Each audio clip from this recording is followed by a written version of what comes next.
Hey there, listeners. This is Justin with a quick note before today's episode. Spotify recently allowed users to start leaving reviews for podcasts, and I would greatly appreciate it if you would consider listening to the show on Spotify, leaving us a positive review. I don't even think you have to write anything in. You just give a star rating, and that's it. But if you're willing to do that, I would greatly appreciate it. Thanks, and enjoy today's show. Welcome back to Beyond the Uniform. I'm Justin Asiri, and my goal is to help members of the military community thrive in their post-service career and life. Today is episode number 436, Taking Action with Aaron Hale.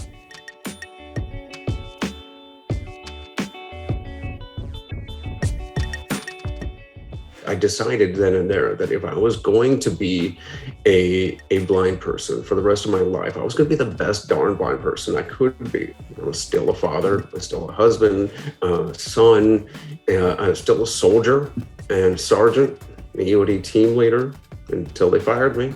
And I was going to do everything to the best of my ability. And my number one priority at that moment was learning how to become, how to be this, new me, or learn the skills necessary now to carry on. Well, there are really no words to introduce this interview, and I'm so grateful for Steve Bain for making this connection. We'll get into Aaron's story at the start of this episode, but just to jump ahead, he was left blind after an injury in Afghanistan and overcame that and went on to run marathons and climb mountains and do incredible things. And shortly after that, contracted bacterial meningitis and became fully deaf in both ears. He has since then gotten implants so he can hear, and we have this conversation, but he overcame that as well. And so I just first of all thought this interview was exceptional because Aaron's attitude and honesty comes out throughout the conversation, and you have to think of what sort of man could be capable of overcoming two obstacles like that in close succession. It's really inspiring. I think it's easy in these situations to kind of gloss over the darker parts, and I think that Aaron was very forthcoming about the just incredible challenge that was. And yet his attitude and his spirit shines through in this conversation in a way that's just absolutely exemplary. He also now runs a company with his wife, McKayla, called EOD Fudge. Their website is eodfudge.com. Before I hung up the phone, I had chosen to purchase $45 worth of fudge that is coming my way. Their website is awesome. You'll hear about, he started his career as a Navy cook, actually, before being in explosive ordnance disposal teams. He is putting those cooking skills to great use and more with real estate and other things that he's grown into. So if you're looking for a story of determination, overcoming obstacles, and always taking action, you are in the right spot. With that, let's dive into my conversation with Aaron Hale. Well, joining me today in Santa Rosa Beach, Florida, my guest is Aaron Hale. Aaron, welcome to Beyond the Uniform. So I want to give listeners a quick background on Aaron, and special thanks to Steve Bain for connecting us. So Aaron is the CEO and founder at Extraordinary Delights, which we'll talk about. On December 8th, 2011, Army Staff Sergeant Aaron Hale was severely injured in Afghanistan when an improvised explosive device, or IED, detonated. Aaron of the 760th EOD, or Explosive Ordnance Disposal, served a tour in Iraq and 2 tours in Afghanistan. The December explosion left Aaron completely blind.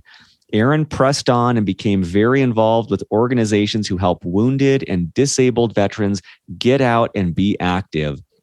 Through these organizations, Aaron was able to climb mountains, whitewater kayak, and run 5 marathons throughout 2015, including the Boston Marathon.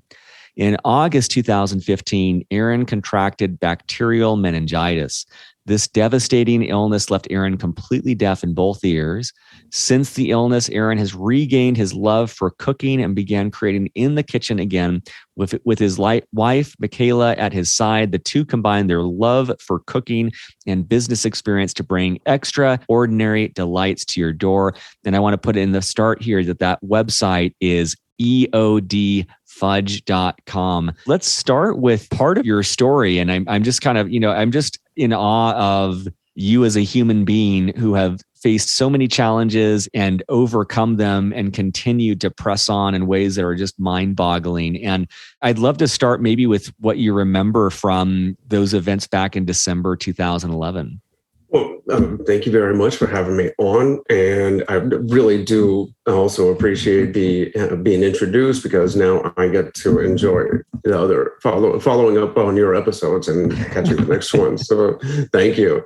It's great that we both discovered each other. So a little background on that. I actually started off in the Navy as a cook, and then 8 years later switched over to the Army and became a bomb tech, which, that's a bit of a course correction. I tell people after I got my first confirmed kill with an egg roll, I decided to start saving lives instead.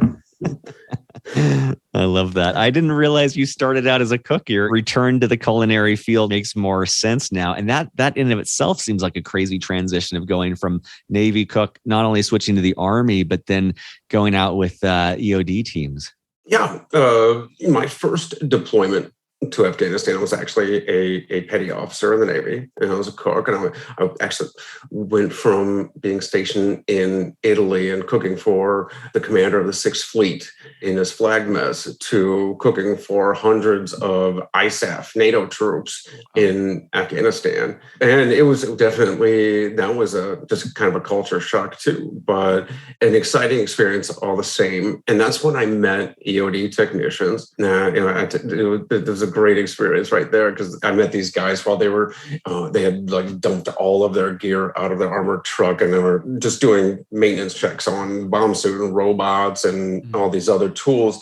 And it was like a cool guy garage sale. So whenever I started a conversation with these guys, learned all about the first responders on the battlefield. These are the guys that make the long walk when towards this danger when everybody else is running away. The tight-knit brotherhood and just the technical aspect of the job, everything just drew me right to it. So, of course, in the Navy, I requested to become a Navy EOD tech, but I guess they liked my cooking too much. So they said no. When my time in Afghanistan was up, my contract was actually coming to a close, and I had that decision point whether I was going to stay a Navy cook or pursue this new passion to becoming an EOD tech. So I left the Navy, went over to the Army recruiter, handed him my service record, and changed uniforms. I got trained up, and within about a year and a half or so, I was in Iraq. And then just a year after returning from Iraq, I was back in Afghanistan, and that was 2011. I'd spent about 8 months of a 12-month rotation in the Zaray district, not too far outside of Kandahar. And while I was there, we were a very busy time. Lots of IEDs all over the place. We were doing post-blast analysis when we don't get there before the boom. And unfortunately, I saw a lot of people injured. But thankfully, we got quite a bit of these IEDs off the battlefield before they could do any harm. Unfortunately, late November, the fortunate part before being injured was that I got to spend 2 weeks back at home for Thanksgiving / my son's first birthday, family reunion, and it was a great time. 2 weeks of R&R back home to watch my firstborn son have his first birthday and get to bring all the family together for my favorite holiday, Thanksgiving. And it's my favorite because, one, it's just a holiday spent meant for gratitude. And two, it's a great excuse to just eat like a glutton. So, would you always get roped into cooking on that one? Oh, always. But I tell you what, that was a great last page in the photo album, because I got back into action, and almost as soon as I'd gotten back into theater, I was back at work with my team, and actually on the way from the airfield to my command outpost where my team picked me up. We jumped into a convoy, and along the way there was a report of an IED by the roadside. So we got to work. And the robot had this very rudimentary IED pressure plate and jug of homemade explosive and a 9-volt battery, and had it all taken apart. But when I go into begin my approach to pick up the evidence and dispose of the rest, unfortunately, there was a secondary device that hadn't been detected yet. And that's what took my eyesight. Knocked me into the air. I landed on my knees and elbows, and the lights had gone out. And I thought that my helmet had gotten pushed over my face, but truth was something completely different. Because when I reached up to adjust my helmet, it was gone. And that's when I thought, oh no, this is really bad. The Army is going to want that back. Anyways, I got sent back to Walter Reed within about 48 hours, and I was learning how to be a blind guy. I'm just trying to put myself in that position. I just can't imagine just the sudden shift there and just the realization of the permanence of this change in your life. As you made that journey to learning to be a blind person, like having your identity changed, like what gave you the energy to keep moving forward? I just see myself just wallowing in so much self-pity and just stopping. And I'm just kind of curious how you kept moving forward. I would be lying if I told you it didn't happen to me. But it took a while to sink in because it was so fast. It was instant. All of a sudden, I was blind. And then there's all this turmoil, the havoc of medevac choppers and gurneys and hospital to hospital and flights across the Atlantic and Walter Reed. And then there's nurses and doctors and surgeries and paperwork because it's the Army.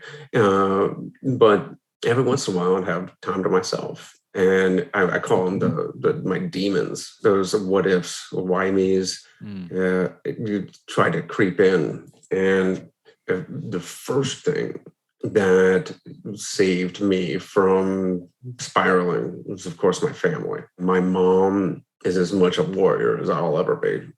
She's just an eternal optimist and seasoned at this kind of thing because my brother had a traumatic injury years before me, not in service, but a terrible traffic accident that left him permanently disfigured and disabled.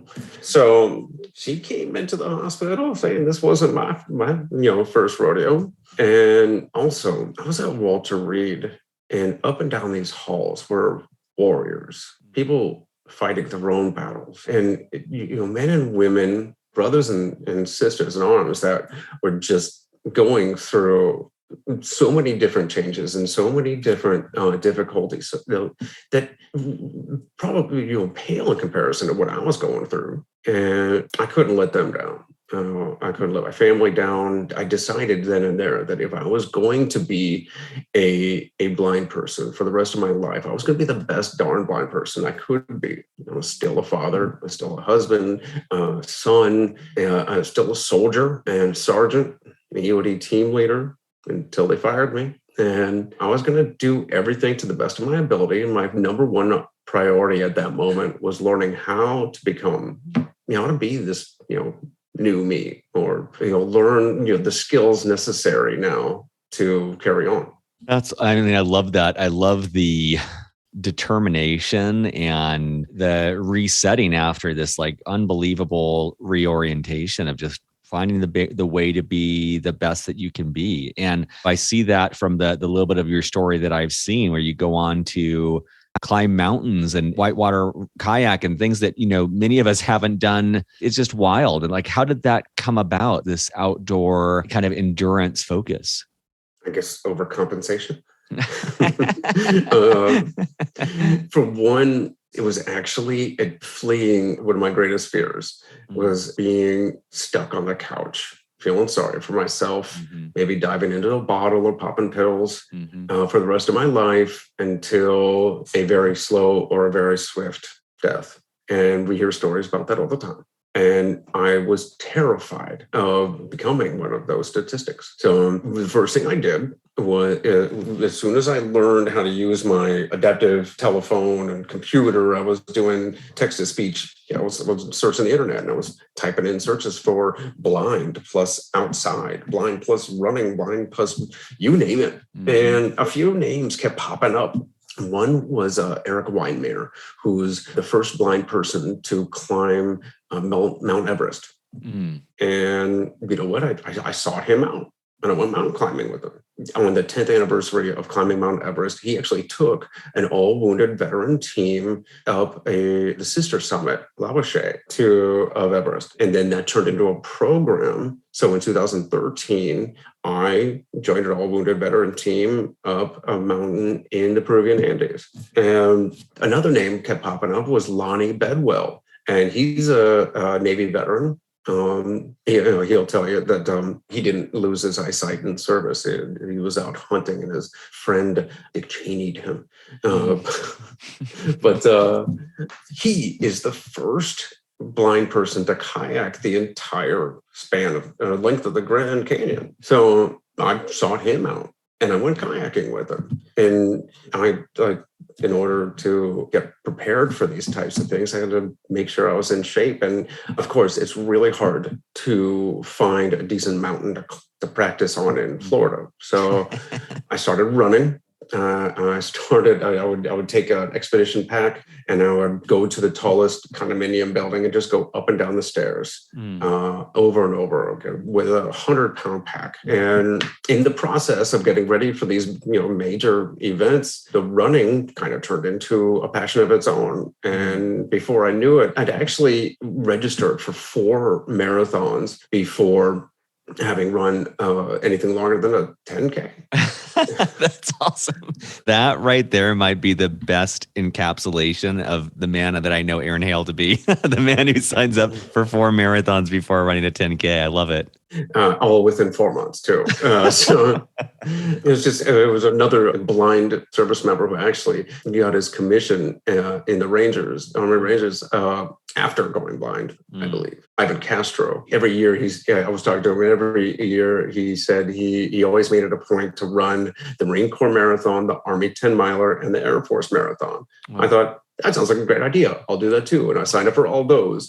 And then somehow I got talked into the San Antonio Rock and Roll Marathon, the local one, the Pensacola Marathon. And so 4 marathons and a 10 miler. And I thought, oh my goodness, I better get ready for this. And I just started training. I love to think that as you mentioned these people like Lonnie and Ivan. I love that, I love that you just sought out of, examples like Lonnie of people who had achieved great things despite being blind, and you sought them out, and you saw that they did, and you emulated that. What I love even more is the number of people I know who are out there and will be out there that will be citing you and like all of these things that you have been doing. There is a story 5 years from now where someone's talking on a podcast and talking about how they saw Aaron Hale doing these great things, and that gave them the courage to go on. So I think it's awesome to see the example that you're setting, both in seeking out those mentors, but also in becoming a role model in and of yourself. Part of that is that my life just doesn't belong to me. Everything I do, and I was talking about becoming one of those statistics, that kind of decision would have to be done by committee. I've got 3 boys now, wife. I love all of them dearly, mother and father, brother and sister, and all of them have stake in my life, and I have stake in theirs. Becoming the best me for all of them, and to tell the story and to carry on and make the story the best I could possibly be is an ethical imperative, is a moral imperative. I have to for them. I love that. I love that perspective. And as I was learning about your story prior to connecting today, the thing that just really floored me was to see a man who you overcame this major obstacle that honestly many people would not overcome in the way that you have. And I feel like for me, when I was reading your story, that the most devastating part is then hearing in August 2015 when you contract bacterial meningitis. And I can't imagine having your life back, achieving these things, and then being dealt just as equally devastating blow. And I'm just kind of curious how you, again, you put on this 100-pound pack and you overcame it. And I'm just floored that not just once, but twice you came back from what would have been a knockout punch for most people. First off, nobody told me I wasn't supposed to do that. I definitely credit the military, my service, my training, my experiences overseas and here at home. The examples of the fellow service members. I love how General Mattis said it in Call Sign Chaos. He said that, at least in the Marines, I screw up quotes, things being hard was never a good reason for mission failure. And me being blind, I was me blind. So I had to continue being me. I learned these statistics years later after losing my sight that, 70% of people who are blind and visually impaired are unemployed or underemployed. And that blows me away. And then I joined like a Facebook group for blind and visually impaired, like a support network, to ask some technical questions just to figure things out. And the comments on there, they're actually very sad. And I'm like, it's up here. It's all up in your head. It's all mindset. And this is the whole thing, is that it's not about why this is happening to me. It's more about asking, why is this happening for me? Or what can I learn from this? Actually, that's a great thing to thank you for, is that I just bought that 12 Commitments of Conscious Leadership. Yeah. It's so funny. I just connected with the author earlier this morning, one of the authors who I'm going to have on the show, I believe a couple episodes after this. But I also feel like this is revealing that you heard that episode and you purchased that book. Like, you are a man of action. You are this unstoppable force of forward progress. I think it's fantastic. And you could probably put anything at the end of the 12 Commitments of Conscious, fatherhood, husband, you could, life, because for one, like Jocko Willink said, the extreme ownership, you've got radical responsibility. And I took responsibility for my life. I didn't want to be a victim. I didn't want that victim mentality. I just wanted to live the best life I could. Unfortunately, the meningitis happened and I got knocked down again. And the demons tried to get in again. I was sitting at my breakfast bar, totally deaf, totally blind, and so isolating and so lonely, being trapped in your body, my whole world ending at my fingertips. And for over 6 months, was not a very happy guy. It's hard to get out of your head when that's all you got. During that time, I thought, man, it would have been really good if I learned Braille, but technology.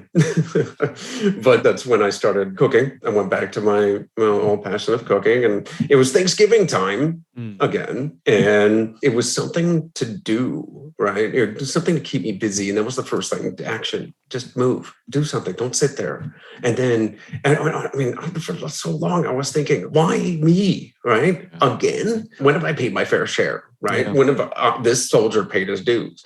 But that's that victim thing, and it was inward focus, and I needed to focus on something else. So I just started cooking, and we threw this huge feast. We invited the family from all over the country. We invited our friends and neighbors. We were close to the EOD school. That's how I ended up here. And we actually invited a few of the students.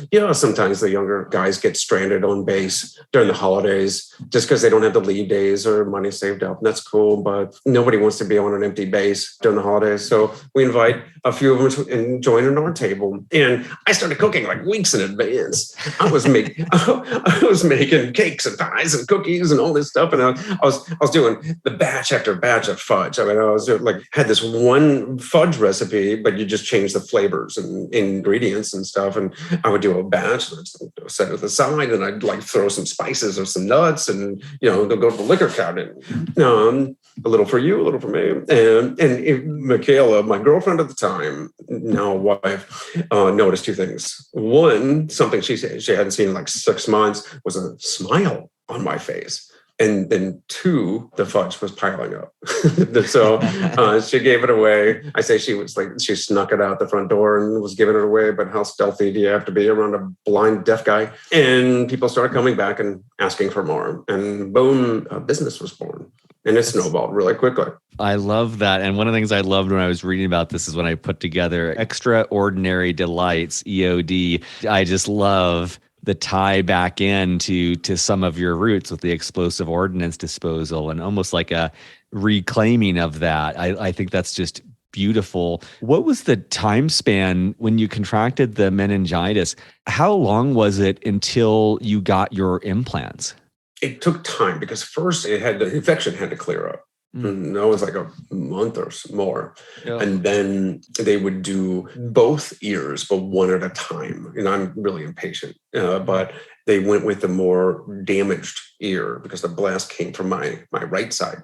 So they did the implant, and then you got to wait a couple of weeks for the site to heal. Then they put this processor on, and this is the external device. This is like just the listener, this is the microphones and the processor, and it sends the signal from a magnet. See, right now I'm totally tuned out to the magnet and to the implant inside.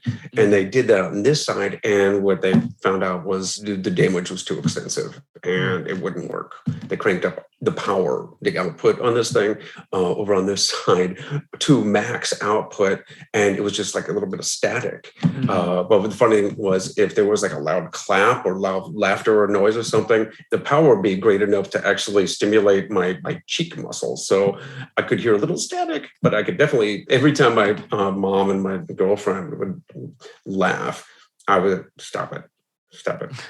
But and twitch. Then they had to start the whole process over on the other side. And there's a whole series of turning it on, tuning it in. And it's like hitting a bullet with a bullet. As they're tuning it in for my brain to hear, my brain is actually learning a new way to decipher this electric signal, new way to hear, right? It's complete. It's not truly like hearing.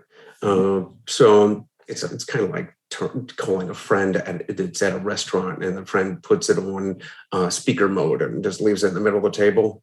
That's kind of how my world sounds through this thing. Don't get me wrong, it's way better than the alternative, but it's nothing like the real thing. But it's definitely better than the alternative. Well, I think that's incredible. I know we only have a couple minutes left, but I want to make space. I would just love to learn more about what you're up to now, eodfudge.com, and just kind of where you're putting your energy these days. After the illness, I actually not only lost my hearing, but I lost my inner ear sense of balance. So I came home in a wheelchair, and then I was finally got on my feet and was using the trekking poles to get that I used in the mountains just to get down to the mailbox and back.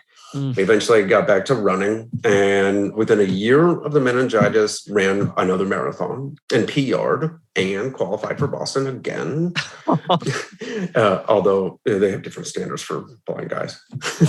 Anyways, I'm now training for my second 100-miler. We've been having some success with our candy business, and we've started following other passions like investing in real estate. And I just started a real estate business in Pensacola, Florida, investing in single family and small multifamily homes with a fellow wounded veteran and Navy buddy. And of course, I love spending time with my family, work out of the house. And whenever I can, I speak across the country, telling our wild story and hopefully motivating others. I love it, man. I am so in awe of the determination, the attitude, the perspective. And I also appreciate the honesty of knowing that, of course, there was that 6-month period of just feeling downtrodden with the meningitis. Like, I appreciate the candor there, where it is like, these are like really big blows. But what I admire most is the man who climbed out of that and the man who persisted, and so grateful for your example to me, to our audience, and to so many people. And I'm so excited to hear, that EOD Fudge is doing well. And, I have the website pulled up right now, and it's going to be a difficult decision, but I'm going to be purchasing an item right after this. And just so happy to hear your message and to know that you are encouraging me and many, many people because, your service, your active service of continuing on. And so I'm so grateful for that. And I'm appreciating your taking time to speak with me today. And I just want to make space in this last couple minutes here. Is there anything we didn't talk about that you want to make sure listeners know before we wrap up? There's that duality of being a leader and a follower, being taking action and education. And what I've found is that we don't need it for anything, like taking action on your next enterprise, whatever that is, whether it's climbing a mountain or whitewater kayaking or starting a business. There's an education side, and then there's the action side. And wisdom is at the junction of education and experience. So you don't have to know everything. I love how Colin Powell is like the 40-70 rule. You only need about 40 to 70% of the information to make a decision and then move forward. And I know everybody gets stuck in that quagmire. Like I'll do it when I'm a little bit better at knowing what I'm doing. Don't wait. Do something small right now, today. Get out there, because it might be, my fear of being stuck on that couch. But the truth is the other side, that duality is that I want my parents to be proud of me. I want my wife to be proud of me. I want my kids to be proud of me. I want me to be proud of me. So I just implore people, if there's something you've been putting off, take action. Do it right now. I love it. Aaron, thank you so much for your time today. And for listeners at beyondtheuniform.org, you'll find show notes for this episode. We'll have a bunch of links in there, but one of them is eodfudge.com. Would encourage you to go there, check it out. You'll see more about Aaron's story there. And you can also get an amazing, the photos are absolutely unbelievable. You have an amazing assortment of great things to check out there. So check that out at eodfudge.com. Thank you so much, Aaron. Oh, thank you, Justin. Surface.